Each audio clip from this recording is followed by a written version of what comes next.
بسم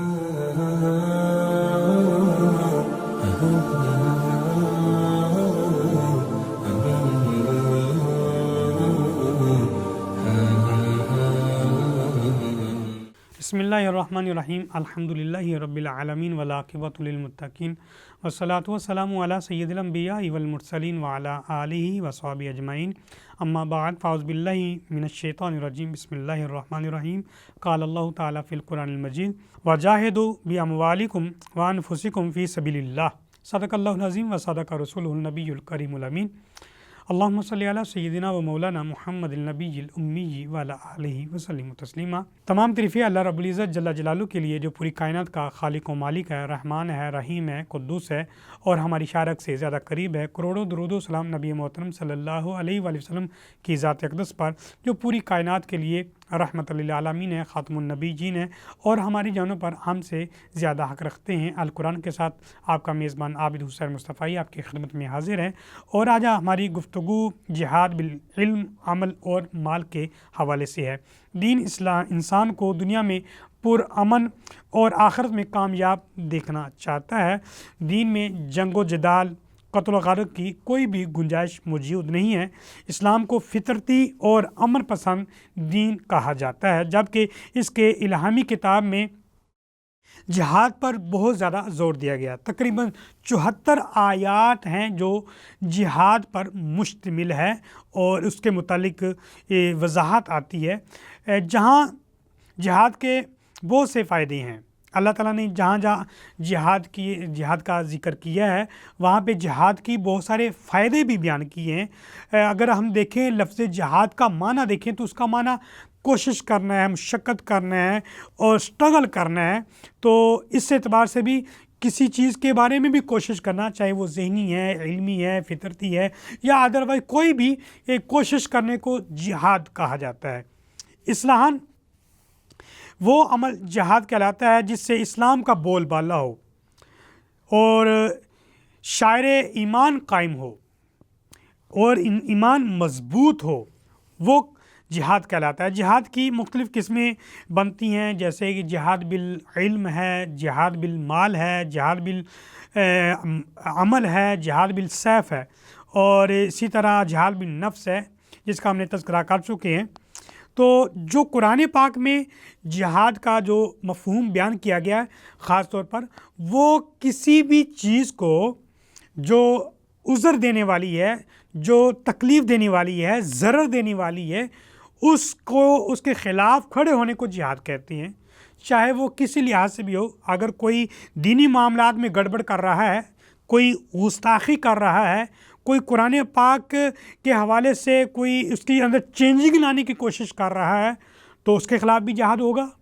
اسی طرح اگر کوئی شخص ہے کسی مسلمان کو اذیت دے رہا ہے کسی بھی معاملے میں، چاہے معاشی معاملے میں کر رہا ہے، چاہے جسمانی لحاظ سے کر رہا ہے یا ذہنی لحاظ سے پہ ٹارچر کر رہا ہے، تو اس کے خلاف بھی کھڑے ہونا یہ اسلام کا بنیادی مقصد ہے۔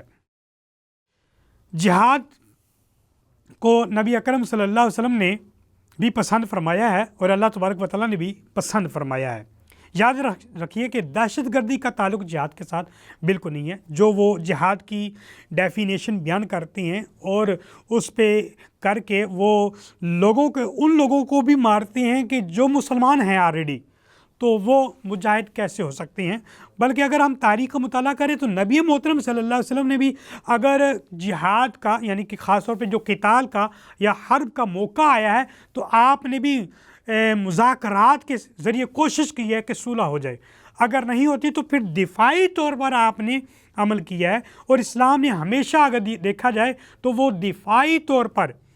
پہلا قدم اٹھایا ہے۔ خود بخود اسلام کبھی بھی پہل نہیں کرتا کہ تم کسی کو اذیت دو پہلے یا پہلے جنگ تم چھیڑو، بلکہ جب جنگ چھڑتی ہے تو پھر اس کی دفاع کے لیے کھڑے ہونا یا ظلم کو روکنے کے لیے کھڑا ہونا، یہ اسلام کی طرف سے یہ حکم ہے اور یہ کرنا بھی چاہیے۔ جہاد کی مختلف اقسام ہیں جس میں ہم چند کا تذکرہ کریں گے۔ جو جہاد انفرادی طور پر بھی ہے، اس میں جہاد بالعلم جو ہے کہ معاشرے میں جہاں جہاں جہالت ہے، لوگ پڑھے لکھے نہیں ہیں، لوگوں کے پاس علم کی پہنچ نہیں ہے، وہاں پر ہر قسم کی جدوجہد کرتے ہوئے علم پہنچانا، شعور دینا، یہ جہاد بالعلم ہے۔ اس کی بہت ساری وضاحت ہے، انشاءاللہ آگے کریں گے، جس میں علم سائنسی لحاظ سے بھی ہو سکتا ہے، ٹیکنالوجی کے لحاظ سے بھی ہو سکتا ہے، ڈاکٹری کے لحاظ سے بھی ہو سکتا ہے، اور دینی اور فقہی لحاظ سے بھی ہو سکتا ہے۔ جہاد بالعمل کہ اپنے کردار اور اپنے رویے کے ذریعے سے کہ وہ جہاد کرنا، اپنا رویہ ایسا رکھنا کہ آپ کے رویے کو دیکھ کر دوسرا بندہ تبدیل ہو جائے۔ بلکہ ایک حدیث بھی ابھی ملتی ہے، نبی اکرم صلی اللہ علیہ وسلم نے فرمایا کہ بہترین ہم نشینی وہ ہے کہ جس کو دیکھ کے اللہ کی یاد آئے۔ بہترین ہم نشینی وہ ہے کہ جس کے پاس آپ بیٹھے ہو تو آپ علم حاصل کریں۔ بہترین ہم نشینی وہ ہے کہ جس کے کردار سے آپ کے اندر آخرت کا خوف آ جائے، یعنی آخرت کی یاد آ جائے، اور دین کے اندر آپ کا ذوق و شوق پیدا ہو جائے۔ تو یہ بھی کہ جہاد بالعمل ہے۔ اور ایک جہاد بالعمل سے مراد ہے زبان کا جہاد، ہاتھ کا جہاد، اور اپنے رویوں کا جہاد۔ وہ مختلف قسمیں ہیں، اس کی بھی انشاءاللہ تذکرہ کریں گے۔ جہاد بالمال سے مراد کیا ہے؟ جہاد بالمال سے مراد ہے کہ جہاں جہاں ضرورت ہے، مثال کے طور پر کہیں تعلیم دی جا رہی ہے ادارے کے اندر، وہاں پہ مال کے ذریعے سے آپ خود نہیں اگرچہ وہ تعلیم حاصل کر سکے یا نہیں کر پا رہے، تو آپ اپنے مال کے ذریعے پہ اس میں حصہ ڈالیں۔ اسی طرح مساجد میں ہیں، وہاں پہ آپ حصہ ڈال سکتے ہیں، یا کسی کے گھر میں آپ کسی کی مدد کر سکتے ہیں۔ ہمیں بہت ساری حدیثیں ملتی ہیں کہ اگر کسی نے کسی کی ہیلپ کی مالی لحاظ سے، یا کسی کے ساتھ وہ چلتا ہے، ہیلپ کرتا ہے، تو میرے آقا نے فرمایا یہ مجھے زیادہ محبوب ہے کہ مدینہ منورہ کے اندر اعتکاف کیا جائے۔ تو یہ بھی بڑی اہم ہے کہ مال کے ذریعے سے کسی جو ہے مدد کی جائے۔ تو یہ بھی ایک جہاد کے اندر بھی آتا ہے، کیونکہ انسان کو اپنا مال بڑا پیارا ہوتا ہے، وہ مال سے بڑی وہ محبت رکھتا ہے۔ اللہ تبارک و تعالیٰ قرآن پاک کے اندر بھی ارشاد فرماتا ہے وَيْلٌ لِكُلِّ هُمَزَةٍ لُمَزَةٍ الَّذِي جَمَعَ مَالًا وَعَدَّدَهُ۔ تو یہ انسان پیار کرتا ہے دولت سے، اس وجہ سے تو اللہ تبارک و تعالیٰ نے یہ الفاظ فرمایا ہے۔ اسی طرح حَاكُمُ التَّكَاثُرُ حَتَّىٰ زُرْتُمُ الْمَقَابِرَ۔ تو اسی اعتبار سے بھی ہمیں یہ چیز نظر آتی ہے کہ مال بڑا پیارا ہوتا ہے، لیکن اگر وہ مال کے ذریعے سے جہاد کرتا ہے، یعنی اپنے مال کو چھوڑ کر اللہ تعالیٰ کی رضا کے لیے لوگوں کو دیتا ہے، تو یہ اللہ تبارک و تعالیٰ کو بڑا ہی محبوب ہوتا ہے۔ اس اقسام میں سے جو پہلی اپنی قسم جہاد بالعلم پڑھی ہے، اس کے بارے میں نبی محترم صلی اللہ علیہ وآلہ وسلم کا فرمان ہمیں ملتا ہے۔ بہقی کے اندر فی شعب الایمان کے اندر یہ حدیث موجود ہے۔ حضرت ابو ہریرہ رضی اللہ عنہ اس کے راوی ہیں، سمعت رسول اللہ صلی اللہ علیہ وآلہ وسلم فرماتے ہیں کہ میں نے نبی اکرم صلی اللہ علیہ وآلہ وسلم سے سماعت کیا ہے کہ یقول، انہوں نے فرمایا ہے من جاء مسجدی ھذا لم یأتہ الا لخیر یتعلمہ او یعلمہ فہو بمنزلہ، کہ جو بندہ جہاد کرتا ہے، یعنی کوشش کرتا ہے، تعلیم حاصل کرتا ہے، اور علم حاصل کرنے کے بعد یہ کرتا ہے اس لحاظ سے کہ میں لوگوں تک پہنچاؤں گا، اللہ کے دین کو پھیلاؤں گا، تو اللہ تبارک و تعالیٰ کے پیارے محبوب فرماتے ہیں کہ وہ مجاہد ہے، اللہ کا مجاہد ہے۔ جب تک وہ علم حاصل کرتا رہتا ہے کہ وہ مجاہد ہے۔ اگر علم حاصل کرتے ہوئے ہی ان کا انتقال ہو جاتا ہے تو وہ ایک مجاہد کی زندگی موت اس کو ملے گی، یعنی وہ ایک شہید ہوگا۔ اسی طرح نبی اکرم صلی اللہ علیہ وسلم نے ارشاد فرمایا کہ حضرت معاذ بن جبل رضی اللہ تعالیٰ عنہ ارشاد فرماتی ہیں کہ تعلموا العلم فإن تعلمه اللہ خشیہ، کہ تعلیم حاصل کرو کیونکہ یہ اللہ تبارک و تعالیٰ کا خوف پیدا کرتی ہے۔ جو بھی علم والے ہوتے ہیں وہ ضرور اللہ تعالیٰ سے ڈرتے ہیں۔ قرآن پاک کے اندر بھی اللہ تعالیٰ ارشاد فرماتا ہے انما یخشی اللہ من عباد العلماء، جو علماء ہیں، علم حاصل کرنے والے ہیں، وہ ڈرنے والے ہیں، وہ اللہ سے ڈرتے ہیں۔ تو اس لحاظ سے علم والا بندہ جو ہوتا ہے وہ اللہ تعالیٰ سے خوف کرتا ہے۔ اگر علم نہیں ہوگا تو وہ بے خوف پھرتا رہے گا، اس سے بہت سارے گناہ بھی سرزد ہو سکتے ہیں۔ اس اعتبار سے علم کو سیکھنا چاہیے۔ میرے آقا دو عالم صلی اللہ علیہ وسلم کا فرمان ملتا ہے کہ بہترین صدقہ وہ بھی علم ہے، اور علم کو حاصل کرنا یہ عبادت ہے۔ اور جو بندہ علم حاصل کرتا ہے اور اس کو بار بار پڑھتا رہتا ہے یا تکرار کرتا ہے، تو وہ جتنے الفاظ بولتا رہتا ہے وہ ایک طرح اللہ تعالیٰ کا جس طرح ذکر کرتے ہیں تو اسی طرح وہ تسبیح بن جاتی ہے۔ تو اس اعتبار سے بھی علم کا حاصل کرنا بڑا ضروری ہے، اور اس کے ذریعے سے جہاد کرنا بھی بہت ضروری ہے۔ اگر علم کے ذریعے سے آپ نے جہاد نہیں کیا، یعنی علم آپ نے حاصل کر لیا ہے اور علم کا ایفیکٹ آپ کے اوپر آپ نے اپنے اوپر اپلائی نہیں کیا ہے، تو اس کے اعتبار سے سمجھیں کہ آپ نے علم حاصل نہیں کیا ہے، صرف الفاظ کا ذخیرہ حاصل کیا ہے۔ میرے آقا نے فرمایا کہ فداء اہل البدر 40 اوقیاتن، کہ جب غزوہ بدر ہوا اس کے بعد 70 قیدی آئے نبی اکرم صلی اللہ علیہ وسلم کے پاس، تو آپ صلی اللہ علیہ وسلم نے فرمایا کہ 40 اوقیہ یہ فدیہ دیں تو ان کو آزادی مل سکتی ہے۔ اور اگر من لم یکن عندہ علامہ عشرۃ من المسلمین الکتابۃ فکان زید بن ثابت ممن علامہ، اگر کوئی بندہ فدیہ نہیں دے سکتا، یعنی 40 اوقیہ نہیں دے سکتا، تو اس کے لیے یہ ہے کہ وہ اس کے بدلے میں ہمارے بچوں کو پڑھنا لکھنا سکھا دے۔ تو اس اعتبار سے بھی آپ کی تاکید علم کے حوالے سے کتنی خاص ہے، یعنی کہ علم ہوگا تو وہ صاحب شعور ہوگا تو اللہ سے ڈرنے والا ہوگا، جب اللہ سے ڈرنے والا ہوگا تو اللہ کا فرما بردار بھی ہوگا۔ اسی طرح جہاد بالعمل کے حوالے سے بھی میرے آقا دو عالم صلی اللہ علیہ وسلم نے ارشاد فرمایا ہے کہ حضرت عبداللہ بن مسعود رضی اللہ عنہ روایت فرماتی ہیں کہ اللہ تبارک و تعالیٰ نے ہر امت کے لیے نبی بھیجے ہیں، اور ہر نبی کے کچھ صاحب ہوتے ہیں، ساتھی ہوتے ہیں جو ان کی فرما برداری کرتے ہیں، یاخذون بسنتی و یقتدون بامری، جو ان کی ہر بات کو ایکسیپٹ کرتے ہیں، ان کی فرما برداری کرتے ہیں۔ ثم انہا تخلف من بعدہ، اور بعد میں کچھ لوگ ایسے پیدا ہو گئے جو ان کے نافرمان ہو گئے، یعنی جنہوں نے برائی کرنا شروع کر دیا ہے۔ تو اس اعتبار سے میرے آقا دو عالم صلی اللہ علیہ وسلم نے ارشاد فرمایا کہ لہذا جس شخص نے اپنے ہاتھ کے ساتھ ظلم کو روکنے کی کوشش کی وہ مومن ہے، اور اگر کوئی بندہ اپنے ہاتھ سے ظلم کو نہیں روکتا ہے تو وہ مومن نہیں ہے۔ اسی طرح میرے آقا نے فرمایا کہ باللسان فہو مومن، اگر زبان سے کوئی بندہ جہاد کرتا ہے وہ مومن ہے، اور اگر زبان سے وہ جہاد نہیں کرتا تو وہ مومن نہیں ہے۔ ومن جاہدہم بقلبہ فہو مومن، اگر کوئی بندہ دل سے جہاد کرتا ہے، اب دل سے جہاد کرنے سے مراد ایک تو نفسی خواہش کو پورا نہ کرنا ہے، اور دوسرا کوئی ظالم ہے اگر اس کو روکنے میں قوت نہیں ہے تو دل میں اس کے خلاف شدت کے ساتھ نفرت رکھے، تو یہ بھی ایک جہاد ہے۔ اس اعتبار سے دیکھا جائے تو اللہ تبارک و تعالیٰ کے نبی کے نزدیک وہ بندہ مجاہد ہے جو زبان سے روکتا ہے، ہاتھ سے روکتا ہے، اور دل سے کسی کے بارے میں نفرت رکھتا ہے جو ظالم ہے۔ اسی طرح حضرت سعید بن خدری رضی اللہ عنہ روایت فرماتی ہیں کہ افضل جہادی کلمۃ عدل عند السلطان جائر او امیر الجائری، فرمایا کہ سب سے بڑا جو جہاد کرنا ہے وہ کسی حکمران کے سامنے جو جابر ہے اس کے خلاف بات کرنا، اس کے خلاف کھڑے ہو جانا اور اس کے خلاف ایک علم بلند کرنا، یہ بہت بڑا جہاد ہے۔ یہ ہر زمانے میں تقریباً ہوتا رہا ہے کہ چاہے آپ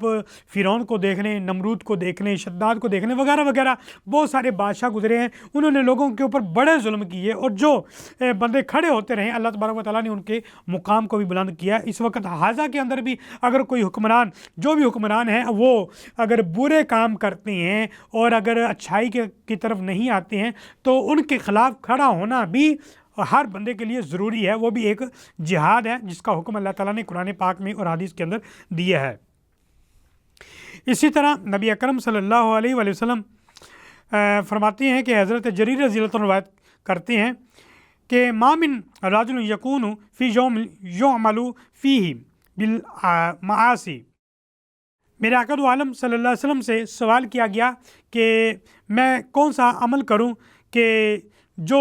بڑا جہاد ہو۔ میرے آقا نے فرمایا کہ سب سے بڑا جہاد یہ ہے کہ تم اپنے گناہوں کو ترک کر دو، یہ بہت بڑا جہاد ہے۔ انسان سے بہت سارے گناہ سرد ہوتے رہتے ہیں، دن رات انسان سے برائیاں ہو جاتی ہیں، اور اگر وہ اپنی ان برائیوں کو ترک کر دے تو وہ ایک بہت بڑا مجاہد بن جاتا ہے۔ یاد رکھیے ضروری نہیں کہ وہ تلوار ہاتھ میں پکڑی ہوئی ہے، بندوق ہاتھ میں پکڑی ہوئی ہے، وہ کسی جنگ کے میدان میں جاتا ہے تو وہی جہاد ہوتا ہے۔ یہ بھی جہاد ہے کہ بندہ اپنی خواہشات، جو نفسانی خواہشات ہے، اس کو ترک کر دے، تو یہ بھی بہت بڑا جہاد ہے۔ اگر آپ کسی کے ساتھ کھڑے ہو گئے ہیں اور آپ کے پاس وہ چیز موجود ہے جو اس کو دے سکتے ہیں، اور اگر آپ کے پاس چیز ہے آپ نے اس کو دے دیے، تو یہ بہت بڑا جہاد کیا ہے، کیونکہ آپ نے اپنے نفس کی خواہش کے تابع نہیں ہوئے بلکہ اللہ تعالیٰ کے فرمان کے تابع ہوئے ہیں۔ اسی طرح اگر آپ نے کس کی ہیلپ کی ہے اور آپ کسی کی مدد کرنے کے لیے کوشاں رہتے ہیں، اگرچہ کوشش کی کرنے کے باوجود آپ ہیلپ نہیں کر پائے، لیکن پھر بھی آپ کو مقام جہاد کا ملے گا۔ تو اس اعتبار سے ہمیں دیکھنا چاہیے کہ اپنے مسلمان بھائیوں کی ہمدردی کرتے ہوئے، رحم دلی کرتے ہوئے، احساس کرتے ہوئے ان کے ساتھ اچھے معاملات کریں، کیونکہ معاشی معاملات خاص طور پہ بہت برے ہو جاتے ہیں۔ اگر ہم ایک دوسرے کی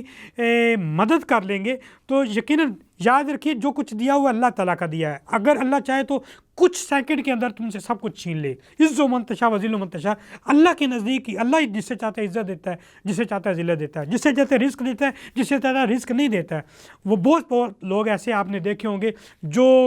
ارب پتی کھرب پتی بادشاہوں والی زندگی گزارنے والے ہیں، تو ان کو دیکھتے ہیں ہاتھ میں کٹورا پکڑا ہوا ہے، تو اللہ تعالیٰ کی طرف سے یہ عنایت ہے۔ تو بہترین شخص وہ ہے جو وسعت کے باوجود اور اس کے پاس طاقت ہے، دولت ہے، پیسہ ہے، عزت ہے، شہرت ہے، اور وہ لوگوں میں بانٹتا جائے۔ ایک دفعہ نبی اکرم صلی اللہ علیہ وسلم نماز پڑھانے کے لیے کھڑے ہوئے تو تکبیر اولیٰ کہنے لگے تو آپ دوڑے ہوئے گھر گئے اور کچھ دیر بعد آپ واپس آ گئے، صحابہ کرام کو نماز ادا کروائی۔ اس کے بعد صحابہ نے پوچھا یا رسول اللہ آپ گھر میں چلے گئے، نماز اب کھڑی کرنے لگے تو آپ اس کو ترک کر کے کیوں چلے گئے؟ آپ نے فرمایا میرے گھر میں کچھ مال پڑا ہوا تھا، تو میرے دل میں یہ بات آئی کہ میں اگر نماز کے اندر میرا دنیا سے رخصت ہو گیا اور دنیا سے وصال کر گیا تو وہ میرا مال جو میرے گھر میں پڑا کہیں یہ بھی مجھ سے نہ پوچھا جائے کہ یہ، اس لیے میں اس کو بھی دے دیتا ہوں اللہ کے راستے میں۔ تو آپ صلی اللہ علیہ وسلم کا انداز یہ تھا۔